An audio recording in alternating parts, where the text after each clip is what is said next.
What's your view on family or the protective factor?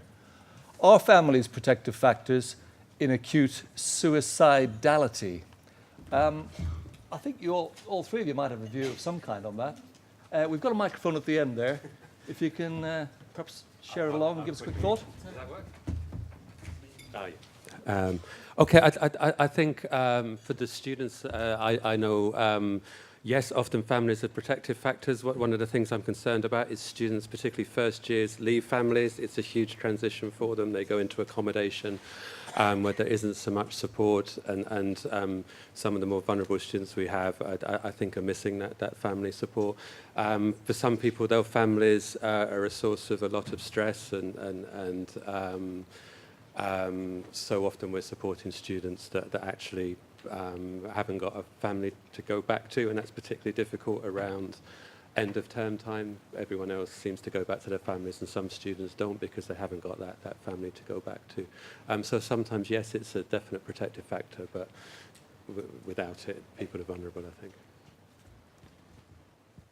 No, I completely agree. Obviously, it depends on the family. I mean, for me, yeah, family, particularly when there was a period a couple of years ago when I chronically kind of suicidal, just it was for a few months, and I wasn't in hospital. My family had to be there all the time, and they were incredible. So yeah, they were for sure protective factor. And my dad, actually, when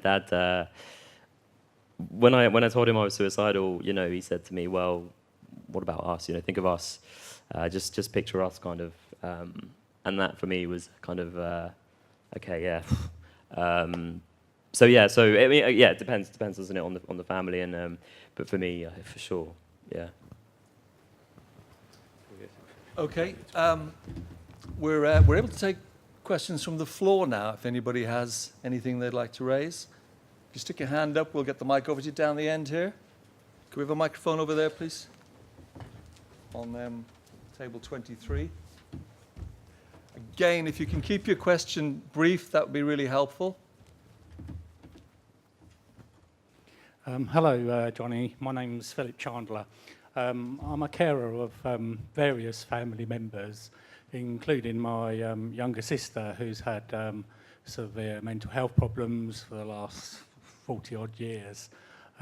She's attempted suicide on many occasions, including ending up on railway line quite a few times, and actually lost toes and things through that. I just want, I will end with a question, but first of all, I just wanted to tell you what a fantastic story you told. Obviously a true heartfelt story, and indeed a beneficial story to us all. Presumably, you didn't actually mention the MBE, but presumably the MBE was for your services to mental health and suicide prevention. So that's my first question. Perhaps you could confirm that. And my second question is, how are you funded for your brilliant work? Thank you. Thank you, and thank you for sharing your own experience. Yeah, no, the MBE was for mental health and suicide prevention. Funding. Well, we all know about that. Actually, to be honest, Neil's really good. I'm not very good at asking for money, but Neil's really good at asking for money. Really, so he's not afraid to go in. So we've got a really good relationship with a lot of corporates. We're really lucky because we've been asked to go into a lot of corporates and talk about our story. And Neil's not afraid of asking corporates for money for mental health. And he's actually later this year he's putting on a mental health in the workplace conference called This Can Happen, which is in London in November. And my gosh, he's got a lot of sponsorship from corporates. And so now, because he's focusing on workplace mental health, I'm focusing on education and mental health and education. So now I'm going to corporates and saying, well, what about funding our schools workshops, our interventions for young people? And they are, which is great. So yeah, it's tricky, but Neil often talks about the role that big organisations can play, and maybe that's something that we all maybe could think about how they could, because there is a lot of money out there actually when you look into things like corporates, and yeah, the role that they can play in kind of helping fund other things around them. So I think it's a bit of an interesting time, actually. We're kind of exploring how far we can go, I think, with asking for money. But so far, yeah, so good. It's interesting. Yeah. Okay, great. Any other questions? Put your hands up, please.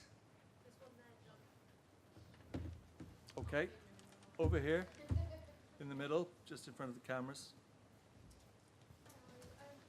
Yeah. I just wanted to say I'm a third-year mental health nurse, just about to qualify in like 2 weeks. So any recommendations you could give? I'm going into a crisis team. So what would you say the best thing in crisis that anyone's done for you would be? And what recommendation could you give for something that we can do for service users? Yeah, I think it's, for me, it's always about, as I said, the little things, but also being heard. I mean, so often, and I don't want to criticize, I don't mean to criticize, but so often it's kind of like I'm told what to do, or I'm told like this medication, and I have a particular thing around like, medication. I take medication, but I really don't like being on the highest dose of all my medications because it makes me really tired. I find it hard to function, and now I've finally found a psychiatrist where we have a dialogue about it, and she actually kind of hears me.